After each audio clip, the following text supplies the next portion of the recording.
దాని తర్వాత ఇక్కడ రావడం, ఇక్కడ ఇక్కడ కలిసాక ఫస్ట్ 2 టైమ్స్ జస్ట్ కలిసాం అంతే, మాట్లాడుకున్నాం అయిపోయింది.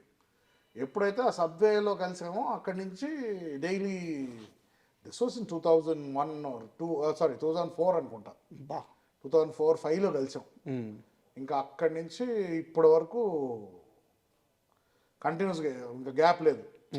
సో ఏంటంటే చిన్నప్పుడు అలా చూశాను కదా, సో ఆటోమేటిక్గా ఒక తమ్ముళ్ళలాగే ఉండేది ఇది. వాడు సక్సెస్ నా సక్సెస్ అని నేను వాడిని ట్రైన్ చేయాలి ఆయనకి ఎందుకో వచ్చింది. నాకు చరణ్తో ఎప్పుడు నాకు అలా లేదు. ఓకే, తేజ్ నాకన్నా కొంచెం చిన్నోడు కాబట్టి చిన్నప్పుడు తమ్ముళ్ళలాగే చూసేవాడిని నేను.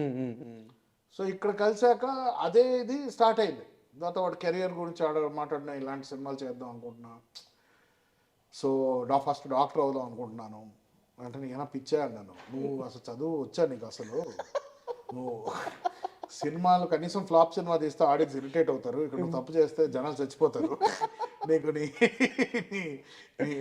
రిస్క్ తెలుస్తుందా నీకు అని చెప్పారు. దాని తర్వాత he decided he wanted to act and everything. అయితే డాక్టర్ కావాల్సిన ఆయన యాక్టర్ చేసింది మీరే? నేనేం చేయలేదబ్బా, అంతా వాళ్ళ డిసిషన్ ఉంటుంది, మనం ఎవ్వరు ఏం చేయరు. ట్రాక్ మార్చేసింది మీరే. వాడు నిజంగానే డాక్టర్ అవ్వాలనుకుంటే ఎంతమంది చెప్పినా డాక్టర్ అయ్యేవాడు. వాడు యాక్టర్ అవుదాం అనుకున్నాడని డాక్టర్ని చంపేసాడు వాళ్ళు. స్టెథోస్కోప్తో ఉరి తీసాడు డాక్టర్ని. So it's his decision ultimately.